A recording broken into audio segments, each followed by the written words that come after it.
ఆచి చికెన్ మసాలా. అరుణాచల్ ప్రదేశ్ లో గత కొన్ని రోజులుగా కురుస్తున్న భారీ వర్షాలు తీవ్ర రూపం దాల్చాయి.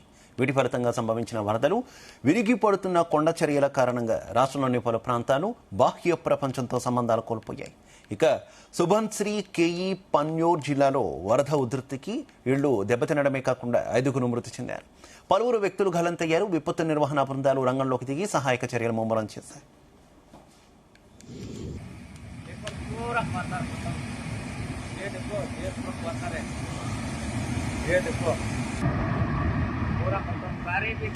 కేఈ పన్యోర్ జిల్లా యాజాలి పరిధిలోని పూసా సమీపంలో గల నీప్కో ప్రాజెక్ట్ కాలనీ వద్ద నిర్మాణం రిటైనింగ్ వాల్ కుప్పకూలింది.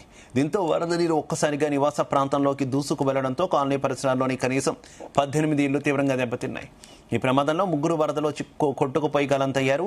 లోతట్టు ప్రాంతాలన్నీ జలమయం కావడంతో అదనపు డిప్యూటీ కమిషనర్ డీఎస్పీ నేతృత్వంలోని ఉన్నతాధికారుల బృందం ఘటనా స్థలానికి చేరుకుని పరిస్థితిని సమీక్షిస్తోంది.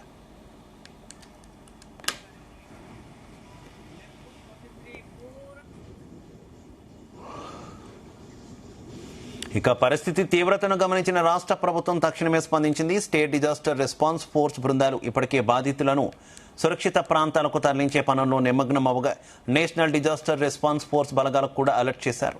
ఇక యాజలి పరిధిలోని అందుబాటులో ఉన్న రిజర్వ్ సిబ్బందిని, వాహనాలను అత్యవసర సేవల కోసం మొబిలైజ్ చేశారు. స్థానిక మాజీ సైనికులు కూడా ఈ సహాయక చర్యల్లో భాగస్వామ్యమయ్యారు.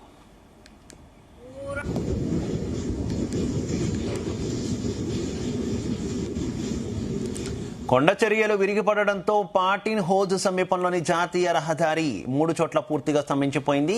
భారీగా మట్టి శిథిలాలు రోడ్డుపై పెరిగిపోవడంతో వందలాది మంది ప్రయాణికులు నడి రోడ్డుపై చిక్కుకుపోయారు. రోడ్డును క్లియర్ చేయడానికి భారీ యంత్రాలను రంగంలోకి దించారు. మరోవైపు నదుల్లో నీటి మట్టం ప్రమాదకర స్థాయికి చేరడంతో నీప్కో సంస్థ ముందస్తు జాగ్రత్తగా రంగనాడి డ్యాం నుంచి నీటిని దిగువకు విడుదల చేస్తోంది. ఇక రక్షణ దృష్ట్యా విద్యుత్ ఉత్పాదనను కూడా తాత్కాలికంగా నిలిపివేశారు. నదీ తీర ప్రాంతాల ప్రజలు అప్రమత్తంగా ఉండాలని అధికారులు హెచ్చరించారు.